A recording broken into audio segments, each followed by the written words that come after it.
वडोदरा महानगर पालिका के नए हुद्देदारों की नियुक्ति के बाद आज पालिका की बड़ी कचहरी पर पहली स्थायी समिति की बैठक आयोजित हुई थी। स्थायी समिति के नए चेयरमैन वर्षाबेन व्यास की अगुवाई में आज की यह बैठक मिली थी, जिसमें विभिन्न विकास के कार्यों पर चर्चाएं करते हुए 9 कार्यों को मंजूरी दी गई थी और साथ ही कई कार्य जो है वो स्थगित भी किए गए थे।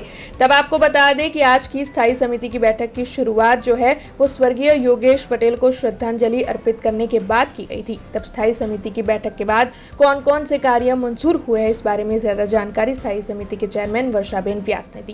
વડોદરા શહેર અને સાથે સાથે વોડાના હદના પણ અમુક વિસ્તારો જે આપણે સ્પેશિયલ પર્પઝ વ્હીકલ એસપીવી જે આ રીતની એક આપણી કમિટી છે, જેમાં ઈ બસ થોડી આપણી આવી પણ ગઈ છે અને થોડા જ સમયની અંદર બીજી બસો પણ ઝડપથી આવવાની છે।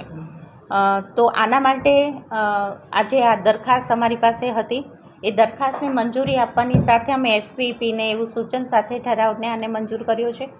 બીજું એક સિનિયર સિટીઝન માટે પણ એક સીટની રિઝર્વ સાથેની વાત કરી છે અને એક વિકલાંગો માટે આ ધારાધોરણ મુજબ આપ એસવીપી કરે એવા સૂચન સાથે આ ઠરાવને મંજૂર કર્યો છે। મિલકત વેરા અંગે જે એડવાન્સ વેરા પ્રોત્સાહન માટે રિબેટ વળતર પાછું મળે અને એડવાન્સમાં લોકો પોતાનો ટેક્સ પે કરે એના માટે થઈને આજે એક આ ઠરાવ પણ દરખાસ્ત અમારી પાસે હતી।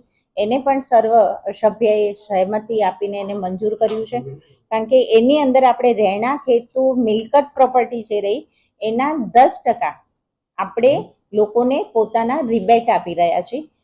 સાથે સાથે બિન રહેણાંક મિલકત પ્રોપર્ટી છે રહી એને આપણે 5% રિબેટ આપી એવી ઠરાવની મંજૂરીની દરખાસ્ત મંજૂર કરેલી છે।